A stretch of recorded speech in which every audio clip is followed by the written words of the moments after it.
अरे पानी से क्या डरते हो मेरे साथियों, नमक थोड़ी ना हो जब गल जाओगे, आप चट्टान हो। खून है आपके अंदर, बिरसा मुंडा का खून है, क्रांतिकारी रघुनाथ शाह और शंकर शाह का खून है, जिन्होंने हंसते हंसते तोप के सामने उड़ गए, बलिदान दे दिया, लेकिन अंग्रेजों के सामने नहीं झुके। ये चार बूंदे आपको कैसे गिरा सकती है? आप हिम्मत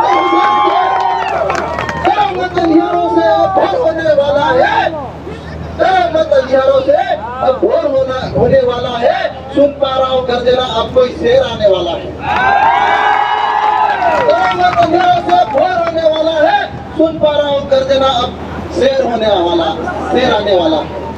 चल रहा है पूरा आदिवासी समाज का, चल रहा है पूरे भारत का आदिवासी समाज, अब सियासत डुलने वाला है। चल रहा है पूरा आदिवासी समाज, अब सियासत डुलने वाला है। सुना है गांव गांव में अब आदिवासी राज आने वाला है। सिर्फ हंगामा खड़ा करना मेरा मकसद नहीं, सिर्फ हंगामा खड़ा करना मेरा मकसद नहीं, पूरी कोशिश है कि सूरत बदलनी चाहिए। मेरे सीने में ही ना सही, सिर्फ हंगामा खड़ा करना मेरा मकसद नहीं, पूरी कोशिश है कि यह सूरत बदलनी चाहिए। मेरे सीने में ही ना सही, अरे मेरे सीने में ना सही, तेरे सीने में ही सही, वो कहीं भी, लेकिन ये आग जलनी चाहिए।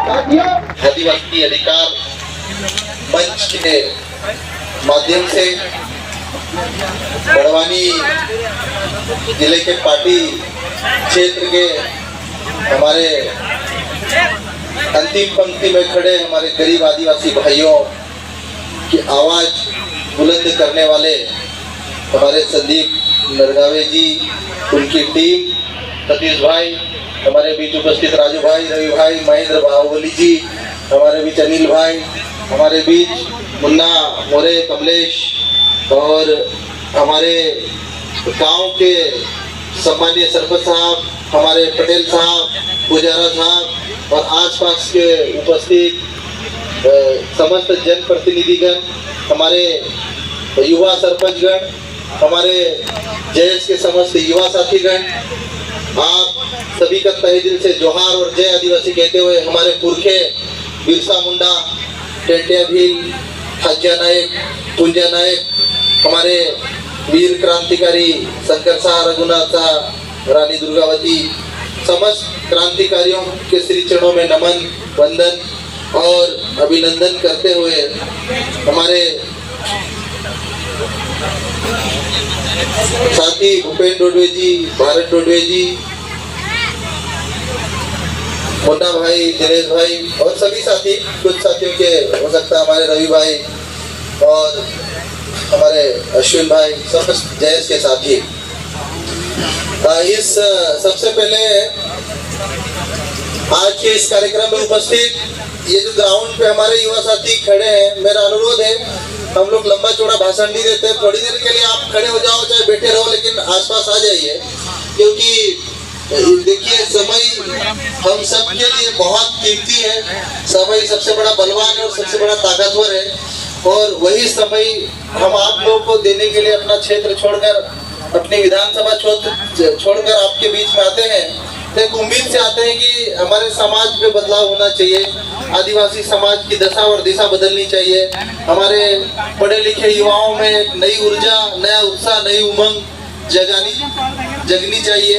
ये हमारे मकसद होता है, क्योंकि आजादी के 70 साल से जिस समाज की आज तक कोई आवाज विधानसभा लोकसभा में नहीं पहुंची, उस आवाज को जयस संगठन ने पिछले 10 सालों में सड़क से लेकर संसद तक पहुंचा दिया है। और उस आवाज को ताकतवर बनाने की खातिर आप सभी क्रांतिकारी योद्धाओं से विशेष अनुरोध है कि आप गंभीरता से हमारी बातें सुने। साथियों, आज आदिवासी अधिकार मंच के माध्यम से मैं आप सभी युवाओं से कहना चाहता हूं कि हमारा आदिवासी समाज आज भारत के अंतिम पंक्ति के पंक्ति पे खड़ा हुआ है। विकास की दृष्टि से, सामाजिक दृष्टि से, आर्थिक दृष्टि से, राजनीतिक दृष्टि से। और सरकारें कहीं आई कहीं चली गई, नेता कहीं आए कहीं चले गए, लेकिन जिस बदलाव की उम्मीद करता था ये समाज, वो बदलाव पिछले 70 सालों में नहीं आया। लेकिन आप लोगों को मैं बता देना चाहता हूं कि आज ये जयेश संगठन आप लोगों के बीच में अगर आया है, क्रांति, एक विचार, एक जोश, एक जज्बा और एक जुनून अपने भीतर पाले हुए, आपकी आवाज बनकर, आपकी उम्मीद बनकर, आपकी आशा बनकर। और ये संगठन सिर्फ आदिवासी समाज के अधिकार की बात नहीं कर रहा है। यह संगठन इस क्षेत्र में, इस जिले में, इस प्रदेश में, इस देश में अंतिम पंक्ति में खड़े, चाहे आदिवासी हो, चाहे गैर आदिवासी भाई हो, सभी गरीब वर्गों के लोगों की यह संगठन आवाज उठा रहा है। आज पूरे भारत में हमारे आदिवासी भाइयों की स्थिति क्या है? हमारे बड़वानी जिले में आदिवासी भाइयों की स्थिति क्या है? अभी आपके पार्टी क्षेत्र में आ रहे थे तो हम लोग रास्ते में चर्चा कर रहे थे कि आज इस क्षेत्र के हमारे आदिवासी भाइयों को ऊपर उठाने के लिए सरकारों ने क्या किया। आज जैसे ही गर्मी का सीजन आता है, हमारे आदिवासी भाई गांव के गांव पलायन करके गुजरात, महाराष्ट्र चले जा रहे हैं। क्या इस क्षेत्र के आदिवासियों के विकास के लिए, इस क्षेत्र के युवाओं के सपनों को पूरा करने के लिए इस भारत में एक भी ऐसा नेता पैदा नहीं हुआ जो इस पार्टी क्षेत्र, बड़वानी क्षेत्र के विकास के लिए कोई कहानी लिखता, कोई वादा करता, उसे पूरा करके दिखाता। मैंने कहा कि देखिए, हमारा ये जयेश संगठन सिर्फ कहता नहीं, करके भी दिखाता है। ये अभी सभी भाइयों को बताना चाहता हूं। पिछले 10 सालों का रिकॉर्ड उठा के देख लीजिए कि हमने जो जो बात कही 100% सही साबित हुई। और आज भी मैं जो बातें कहूंगा वो हवा फायर वाली बातें नहीं कहूंगा, क्योंकि आज जयेश संगठन के माध्यम से हीरालाल अलावा अगर आया है, विधानसभा में पहुंचा है, तो आप लोगों को बताना चाहता हूं कि हमारे समाज, हमारे युवाओं, हमारे लोगों की एक उम्मीद, हमारे बड़े बुजुर्गों का आशीर्वाद के कारण विधानसभा में पहुंचा और उनकी आवाज बनी और सबसे ज्यादा विधानसभा में प्रश्न उठाए।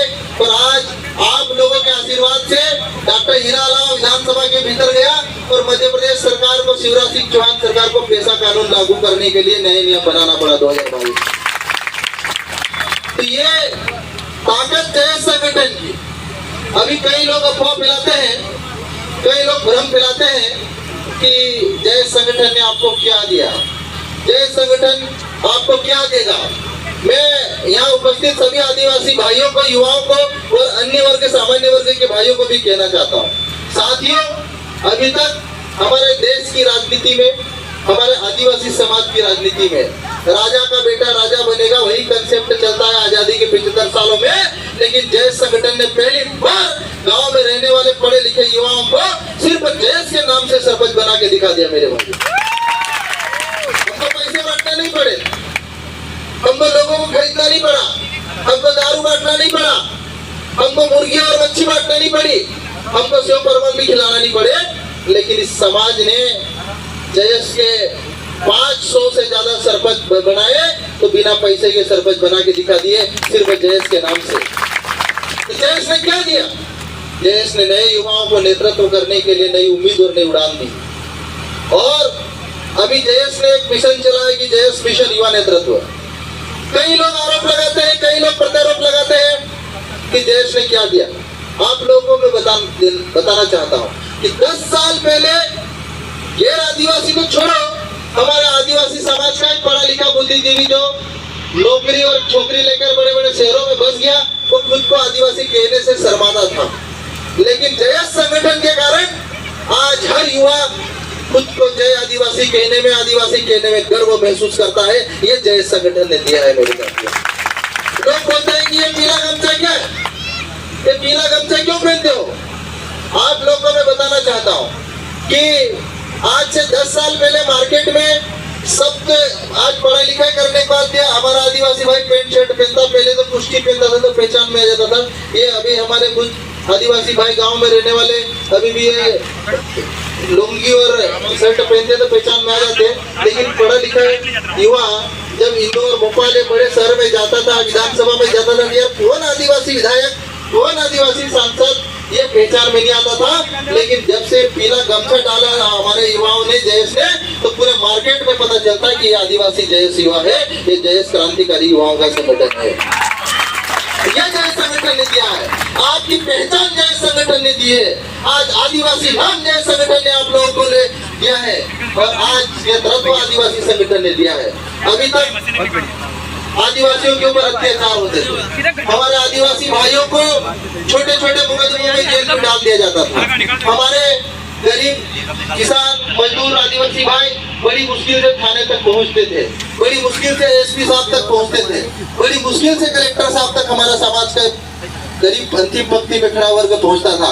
लेकिन जब से जय संगठन आया, जब तक आदिवासियों के ऊपर शोषण हुआ, चाहे नेमावर हत्याकांड हो, चाहे निमत पारदा हत्याकांड हो, चाहे बमोरी हत्याकांड हो, सरकार की छाती पर चढ़कर विरोध किया, शोषण किया। तो हमको न्याय चाहिए और न्याय नहीं दोगे तो हमको सरकार को हम उखाड़ने का भी अधिकार रखते हैं, उखाड़ने का भी ताकत रखते हैं। ये जय संगठन ने आदिवासियों के बीच हौसला और उम्मीद पैदा की है और किसी ने नहीं की है। आप लोगों को बताना चाहता हूँ, आज बाहर जावा बड़वानी खरगोन जैसे आदिवासी बहुल इलाकों में किसी की हिम्मत नहीं कि आदिवासी को जाति सूचक शब्द से संबोधित कर दे, आदिवासी को गाली दे दे। आज हमारा जय संगठन के कारण हमारे आदिवासी, हमारे गांव में रहने वाला मजदूर किसान भाई आज शान के साथ सीना चौड़ा करके मार्केट में निकलता और मुझ पे ताव देता है कि मैं आदिवासी हूँ। इसलिए हिम्मत नहीं हमारे ऊपर आग उठा कर देखने की, तो जय संगठन के कारण संभव हुआ है। इससे पहले जब था तब हमारे आदिवासी भाइयों को कोई मार रहा, कोई पेड़ से बांध के मार रहा, कोई सड़क पे दौड़ा के मार रहा। लेकिन अभी कोई भी अगर आदिवासी की तरफ आंख भी उठा के देखता है तो उसके दिमाग में जहन में एक आता है कि ये जय संगठन इनके साथ खड़ा हो जाएगा, इनको छेड़ना, इनको मारना, इनको गलत शब्दों संबोधित करना, इस चीज की हिम्मत नहीं होती है, सिर्फ जय संगठन के कारण हुआ। और महत्वपूर्ण बात आप लोगों को बताना चाहता हूँ, डॉक्टर हीरा अलावा जब से विधानसभा में गया तो तब से पूरे प्रदेश के आदिवासियों के नहीं, सामान्य वर्गों को के लोगों को भी लग रहा है कि मध्य प्रदेश में आदिवासी भी रहते हैं, मध्य प्रदेश में आदिवासी नेता भी है। लेकिन इससे पहले तो ऐसा लगता था कि आदिवासी कोई रहता ही नहीं, आदिवासी नेता भी नहीं है। लेकिन जब विधानसभा में जाकर शेर की दहाड़ लगाई और विधानसभा में शिवराज मामा को मजबूर कर दिया तो लगा कि नहीं, अभी भी मध्य प्रदेश में आदिवासी जिंदा है, तो जिंदा नजर आना जरूरी है मेरे भाइयों। अभी मध्य प्रदेश में विधानसभा चुनाव आने वाला है। जय संगठन के माध्यम से मैंने डंके की चोट पे खुला चैलेंज करके बोला है कि 2023 के विधानसभा चुनाव में आज 70 साल में पहली बार ऐसे आदिवासी युवा विधानसभा में पहुंचेंगे जिन्होंने कभी राजा का बेटा राजा बनेगा वाले कंसेप्ट को तोड़ के नए युवाओं को हम विधानसभा में भेजेंगे। ये मेरी बात, मेरी गारंटी मेरे साथ है। अभी तक विधायक कौन बनता है? जो तो या तो राजनीतिक पार्टी के झंडे उठाओ 10-20 साल, या फिर बीजेपी आरएसएस जैसे संगठनों की चापलूसी करो तो आपको टिकट मिलेगा। लेकिन जय संगठन ने कहा है आप बाबा साहब अम्बेडकर जी के संवैधानिक अधिकारों की बात करो, 5वीं अनुसूची की बात करो, 6वीं अनुसूची की बात करो, हमारे आदिवासी भाइयों की लड़ाई लड़ो। हम लोग विधानसभा में भेजेंगे आप लोगों को और आप लोग विधानसभा में पहुंचकर हमारे समाज की लड़ाई लड़ेंगे। आज बड़वानी जिले में 2 सांसद, एक राज्यसभा सांसद, एक लोकसभा सांसद, आज बड़वानी जिले में कैबिनेट मंत्री, लेकिन इनको आदिवासियों की चिंता नहीं। आदिवासियों की चिंता होती तो इस क्षेत्र में पलायन रोकते हमारे आदिवासी भाई। आज भी बड़वानी जिले में एक दिन में 50 बसें गुजरात जा रही है। कितनी बसें? 50 बसें। हमारे गांव के गांव खाली हो रहे हैं। तो यही स्थिति रही तो पूरा बड़वानी क्षेत्र खाली हो जाएगा, हमें आदिवासी ढूंढने से नहीं मिलेगा मेरे भाइयों। और इतना कुछ होने के बावजूद भी 2 सांसदों ने एक बार भी लोकसभा में आवाज नहीं उठाई, एक बार भी। और उठाई हो तो मैं डंके की चोट पे बोल रहा हूँ, मुझे सबूत दे दे, क्योंकि इनको आदिवासी का वोट तो चाहिए लेकिन आदिवासी की इनको चिंता नहीं है, ये बोल रहे हैं। अभी हमारे युवा साथी बोल रहे थे कि ये हमारे सांसद महोदय कुक्सी में जाके टैंकर बांट रहे हैं, पूरे बड़वानी में गदरा में पानी पी रहे, लेकिन टैंकर बांटने में इनको शर्म आती है। अगली बार इनको वोट मत देना, इनकी जमानत जब्त होना चाहिए मेरे भाइयों, क्योंकि ऐसे नेता जो आपकी मदद नहीं करे समय पे, ऐसे नेता जो आपकी आवाज नहीं उठाए लोकसभा और विधानसभा में, ऐसे नेता जो आपके दुख और दर्द में खड़ा नहीं रहे, ऐसे नेताओं को वोट नहीं देना। अगर वोट देना तो ऐसे युवाओं को वोट देना जो आपकी आवाज बने, आपकी लड़ाई लड़े, आपके सुख दुख में आपके काम आए और आपके अधिकार के लिए टंके की चोट पर सरकार की छाती पर चढ़कर बोले कि अधिकार हमारे जीवन के, ऐसे युवाओं को वोट देना। देश युवा सिर्फ आदिवासी समाज के साथ ही नहीं, आदिवासी समाज के साथ ही नहीं, सामान्य वर्ग के भी जहाँ भी पीड़ित लोग रहेंगे उसी के उसके साथ भी अगर कोई शोषण बर्बरता करेगा तो ये संगठन खड़ा रहेगा। इस बात को आप लोगों को मैं आश्वासन देना चाहता हूँ। नर्मदा बचाओ आंदोलन कई सालों तक चला, कई लोगों को न्याय दिला, आज भी पुनर्वास के लोगों को कई प्रकार के उनके साथ शोषण हुआ, कई लोगों को लोगों को अपात्र घोषित कर दिया सरकार ने, कई लोगों को आज दिनांक तक मुआवजा नहीं दिया। लेकिन मैं आप लोगों को बताना चाहता हूँ, विधानसभा में सबसे ज्यादा अगर पुनर्वास के मुद्दों पर आप लोग की लड़ाई लड़ी तो डॉक्टर हीरालाल अलावा ने लड़ी। मैं आप लोग भाइयों को बताना चाहता हूँ, ये बड़वानी जिले में ये सबसे ज्यादा अभी ये नल जल योजना में 400 करोड़ रुपए का घोटाला हुआ, कागजों पे पैसा निकल, काम हो गया, पैसा निकाल लिया और हमारे गांव में देखे तभी भी गजरे में पानी ले जा रहे हैं। अगर कोई सबसे पहले कोई विधायक आप लोगों के बीच में जब राजू पटेल जी और धरना प्रदर्शन कर रहे थे तो सबसे पहले अगर कोई धरने में बैठने आया तो डॉक्टर हीरालाल अलावा आपके साथ आया था मेरे साथ।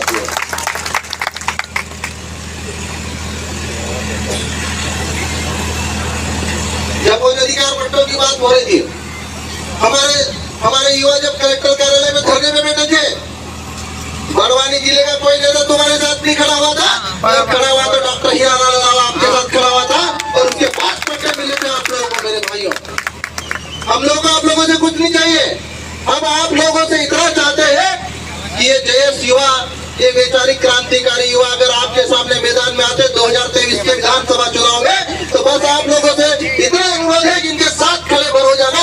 बाकी जो समस्याएं पिछले 70 सालों में सरकारों ने तुम्हारी पूरी जिन समस्याओं का समाधान नहीं किया, ये संगठन 6 महीने में करके दिखाएगा, इस बात की मैं गारंटी लेता हूँ मेरे साथियों।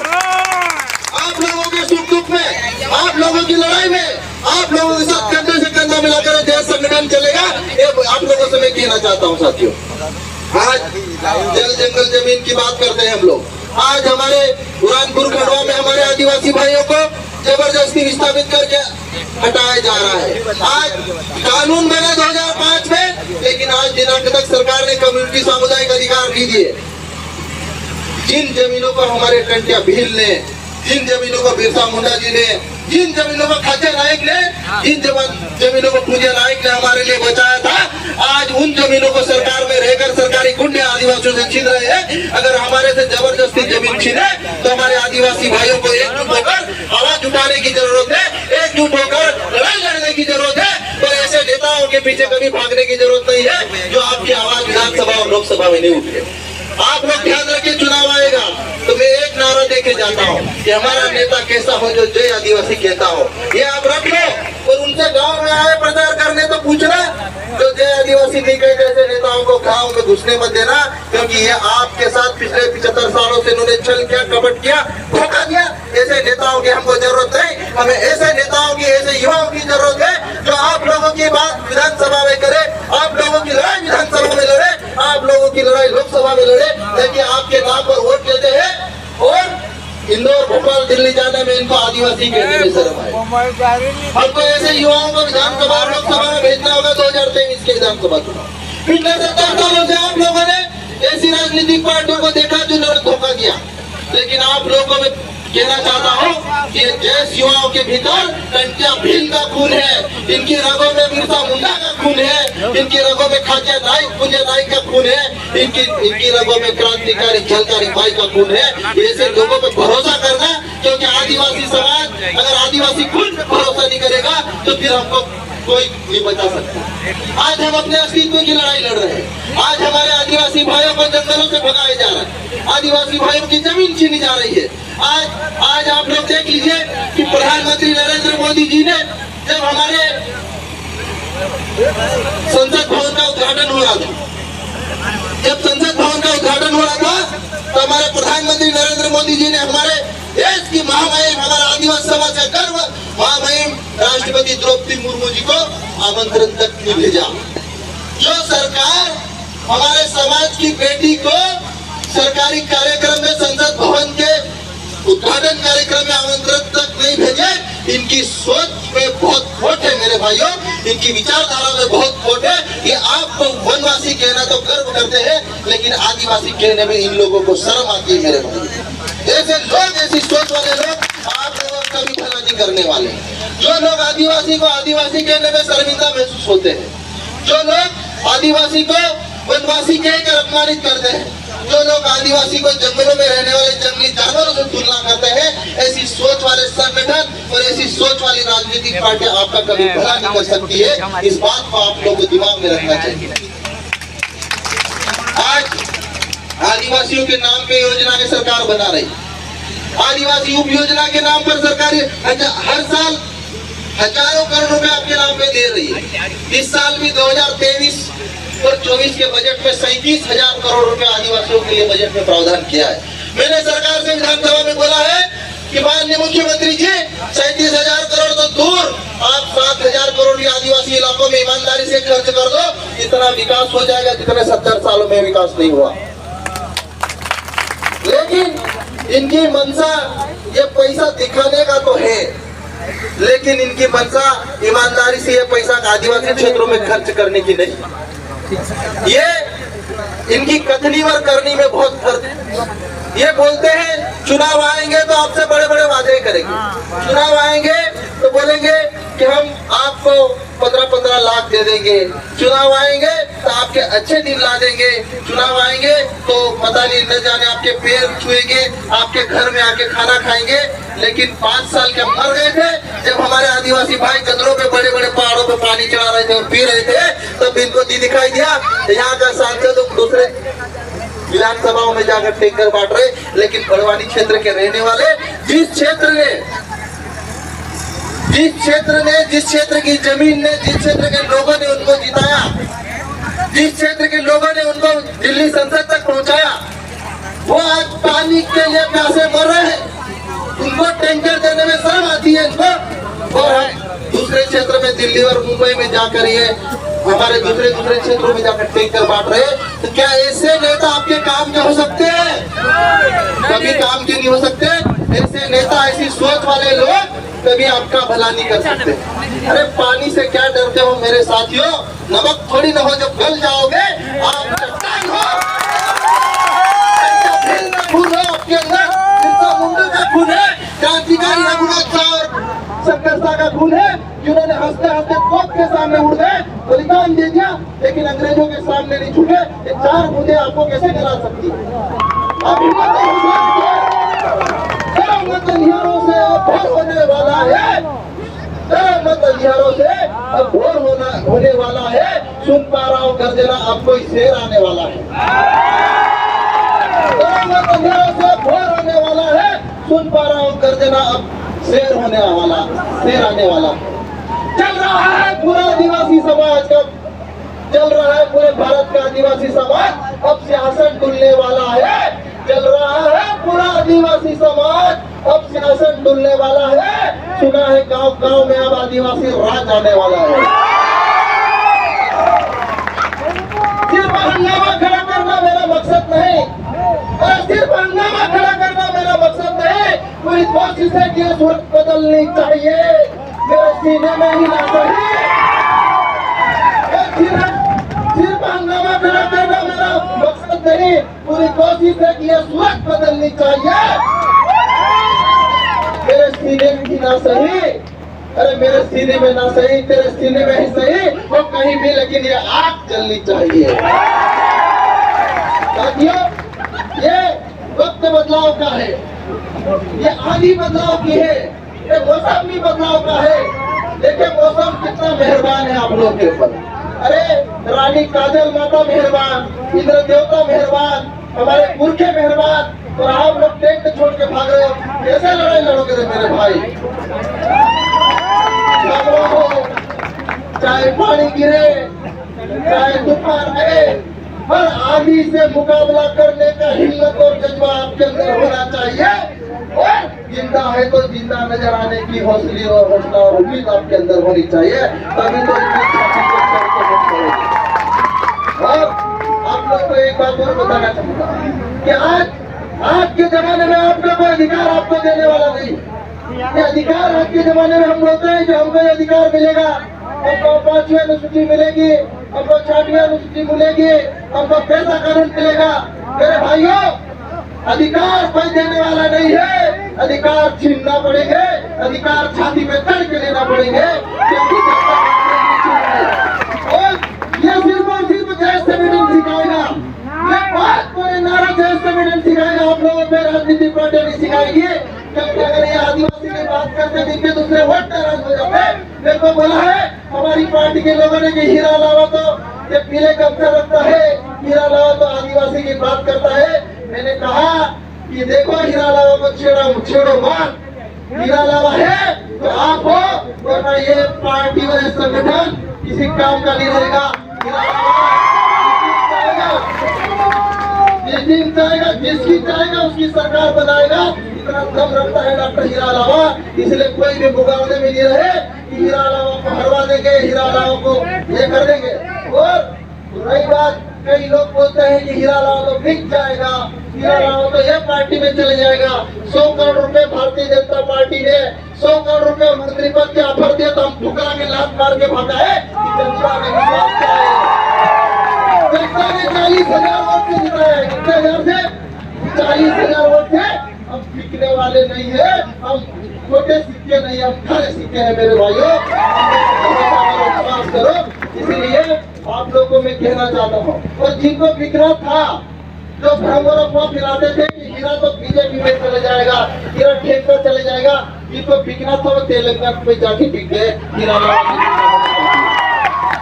जिनको बिकना था, जिनको पहचान इस पीले गमछे ने दी, उन खुदगर्द लोगों ने एक पीला गमछा छोड़कर गुलाबी गमछा डाल लिया।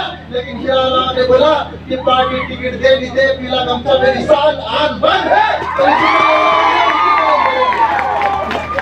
गमछे के साथ ही विधायक बनेंगे। और दूसरी बार, पिछली बार तो 40,000 से जीता था, इस बार 80,000 से छाल निकलेंगे।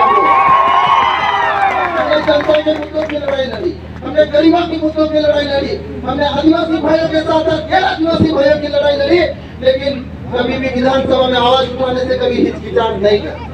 और जो समाज के बेटे इस समाज के साथ खड़े रहेंगे, जो समाज के बेटे इस समाज की लड़ाई लड़ेंगे, जो समाज के बेटे इस समाज के लिए कुर्बान होंगे, ये समाज इतना वफादार और ईमानदार है, उन बेटों को इतिहास में युग युग तक अमर अमर कर देगा, युग युग तक याद करेगा। ये समाज इतना भोला भाला, इतना सीधा साधा, इतना ईमानदार समाज है। इसलिए समाज से गद्दारी मत करो। अगर समाज है तो आप हो। जिस दिन समाज से गद्दारी करोगे आपका वजूद मिट जाएगा। कहीं आए और चले गए, समाज को भूलने वाले कब पैदा हुए थे और कब ऊपर चले गए पता ही नहीं चला। इस समाज की बात करते हैं, समाज की बात करते हैं, समाज के साथ खड़े रहते हैं, समाज के लिए लड़ते हैं, समाज के लोगों के साथ कुर्रम-कुर्री करते हैं, इसलिए जिंदा है। वरना कई पैदा होते हैं ऐसे हीरा लावा, कब पैदा होते हैं कब चले जाएंगे पता ही नहीं चलेंगे। तो इसलिए अगर पैदा हुए बहुत बढ़िया, ये आदिवासी खून है, ये आदिवासी शेर है, इसके लिए जोरदार ताली बजाओ।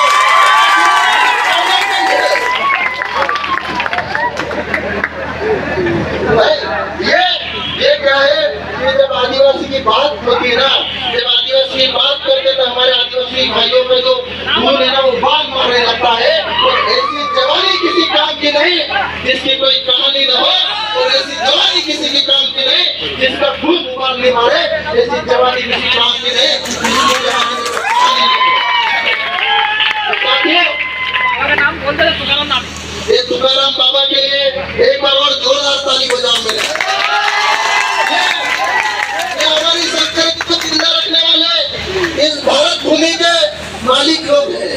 मेरे मालिक लोगों की खुशी है, दिल की खुशी है, ये बनावटी खुशी नहीं है, क्योंकि आदिवासी इस धरती पुत्र कहा जाता है, इस धरती का पहला मालिक है, इस धरती पर पूरा मेरा अधिकार है, तो इन लोगों का अधिकार है, क्योंकि आदिवासियों ने इस भारत भूमि का जब अंग्रेज आए थे 200 सालों, अंग्रेजों ने राज किया था 200 सालों तक, तो सबसे पहले अंग्रेजों ने झंडे छुड़ाने का काम किया था हमारे बिरसा मुंडा ने शुरू किया था, हमारे सिद्धू कानून ने शुरू किया था, बाकी तो सब चुप में बैठ गए थे, लेकिन झंडे बिल्कुल लेके और अंग्रेजों तुरंत सबसे पहले दौड़े थे, हमारे आदिवासी भाई दौड़े थे, भागे नहीं मेरे भाइयों, ये खून है हमारे आदिवासी भाइयों के बीच, हम डरने वालों में से नहीं है, हम लड़ने वालों में से है, और हमारी ये कौम कभी भी पीछे मुड़ के नहीं देखी है, जब हम अगर सामने देखते हैं तो शायद सीने पे तीर लगे, शायद सीने पे गोली लगे, हम लोग आगे बढ़ने में विश्वास रखते हैं, पीछे हटने में विश्वास रखने वाली कौम नहीं है।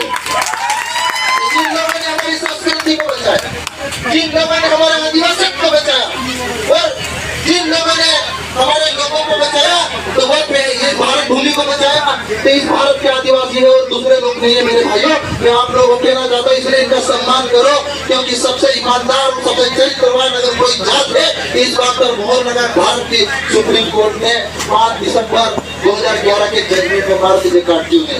आप सुप्रीम कोर्ट का जजमेंट खोल के देख लो कि कैलाश पूर्व नंदाबाई के जजमेंट उन्होंने बोला है कि इस भारत के आदिवासी के साथ सदियों से शोषण आया है, और जिस प्रकार एकलव्य के साथ उस समय गुरु द्रोणाचार्य जैसे गद्दारों ने अंगूठा काट कर गद्दारी करी थी, आज जैसे कई द्रोणाचार्य हमारे गरीब आदिवासी भाई प्रतिभाशाली आदिवासी भाइयों के साथ गद्दारी करते हैं, लेकिन मैं इस युवा पीढ़ी को, आदिवासी खुद को मैं कह रहा कहीं नहीं उड़ोगे तो इसी धरती पर दिखा और इसी धरती में मरना है।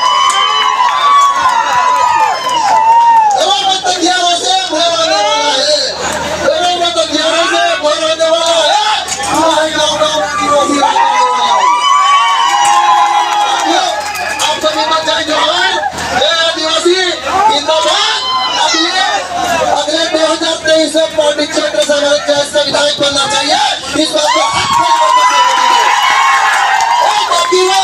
एक युवा घर से बाहर निकल कर दिखाएंगे हमारे युवा को, किसी भी कीमत पर पीछे मत हटना, बिगड़ा मत, झगड़ा मत, लड़ना मत, विधानसभा में पहुंचोगे, इतिहास में अमर हो जाओगे, और आपकी लड़ाई करेंगे हमारे आदिवासी समाज के जय शिवा।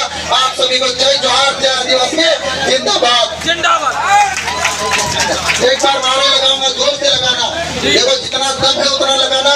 आज इस बड़वानी क्षेत्र से आवाज दिल्ली तक जाना चाहिए, यहाँ से दिल्ली की संसद और मध्य प्रदेश की विधानसभा तक जाना चाहिए, ताकि उन बहरे नेताओं के कान खुलना चाहिए जो आपके नाम पर वोट देते लेकिन आपकी बात नहीं करते। अरे लड़ेंगे